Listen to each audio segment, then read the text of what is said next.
strangers. That's Casey. That's Glenn, and we are Stranger. Are you smiling? I like that. I went left-handed. You went right that time. Absolutely. Teamwork. So we enjoy interacting with you guys. We do. Especially from the safety of behind a screen, in my case, because of social anxiety. And Glenn wanted to find out what you guys wanted to find out more about, and so posed some questions online that we will be answering today. Yeah. And I guess we should dive right in, huh? Let's dive right in and see what you guys want to know from us. Okay, so the first question is... Questions. What kind of questions? What kind of questions? Any. Okay. Okay, next question. Next question is... Let me go back to the top. Why did you go all the way from it? When doing improv in front of a live audience, do you still have the nervous?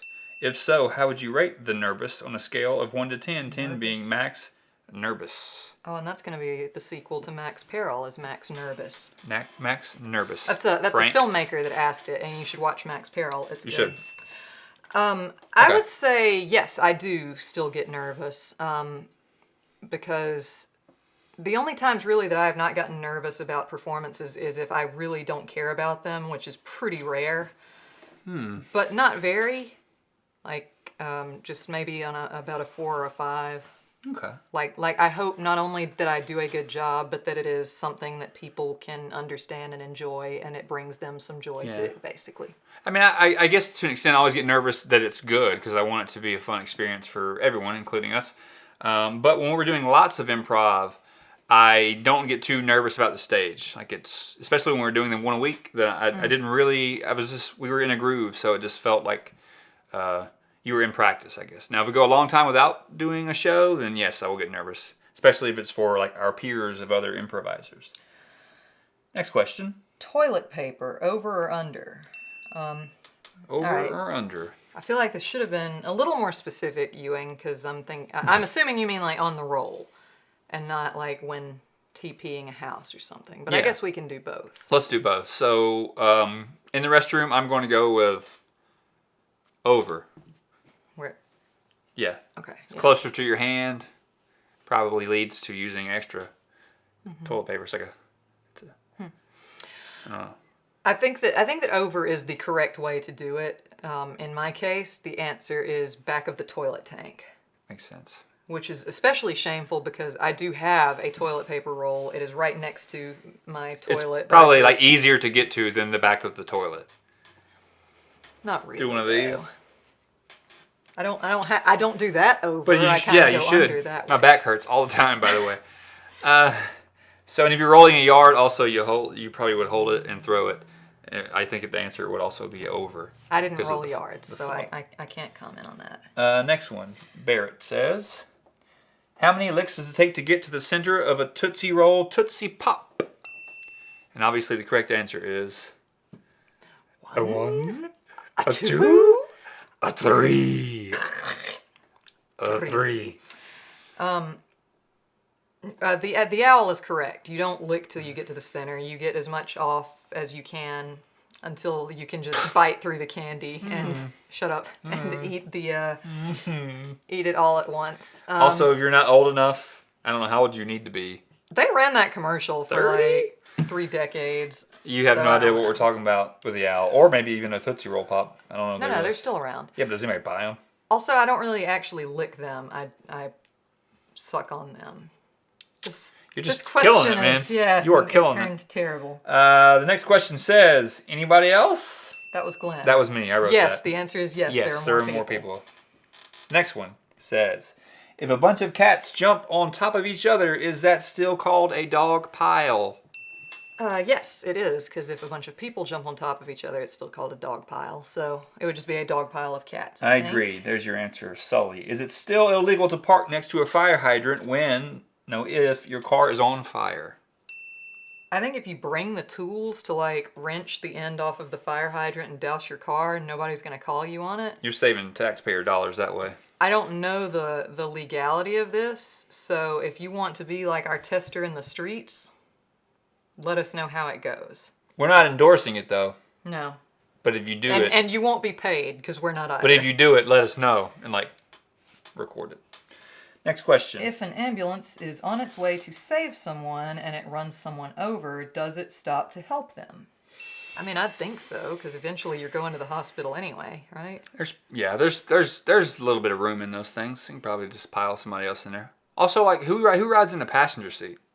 Like, there's somebody driving, there's somebody in the back working, so you just plop them up there. If they can still sit up. How fast do hotcakes sell? Pretty fast, I guess. McDonald's is serving them all day now, so yeah. So there's that. We have factual evidence to support our answers.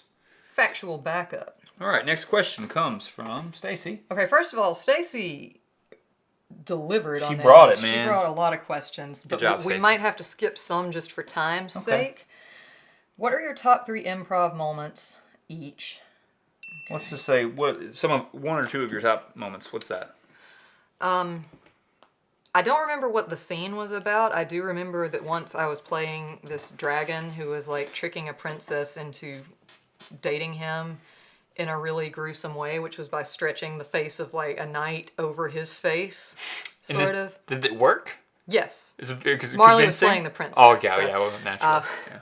And then later, like when I was doing my villainous reveal, like the imaginary face, because we don't have props because we're improvising. Like Yes. I ripped the face off, and first the audience gasped. I was like, "That's pretty awesome," and then I sort of flung it, and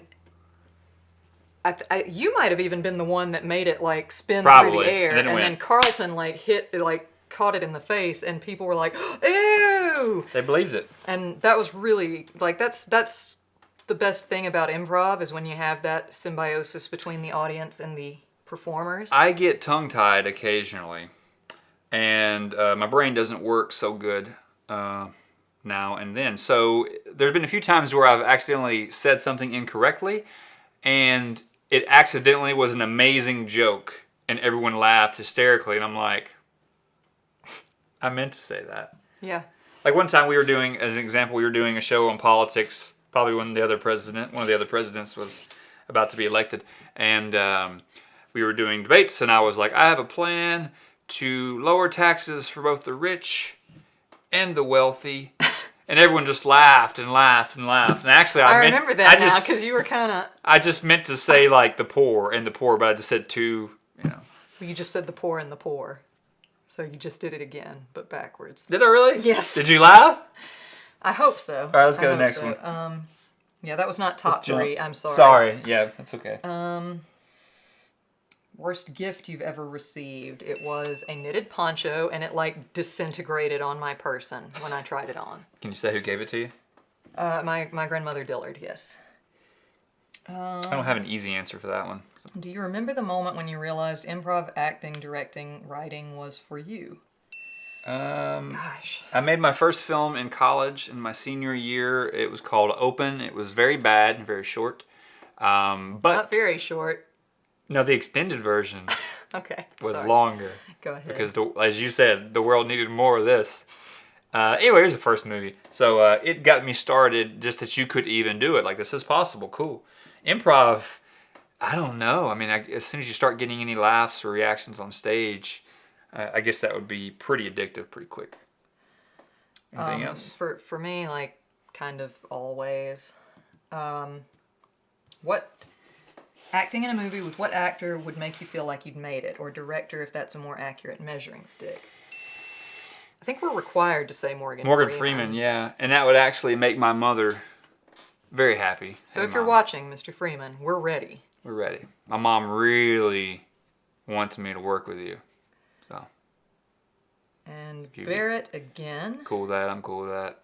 If you were captured by Skeletor and were forced to choose which of his henchmen to give a bath to, who and why? Bonus points if you answer Merman, because he was the grooviest. The grooviest. Sorry, present tense. Like, that's a fine answer there. But I think there's probably...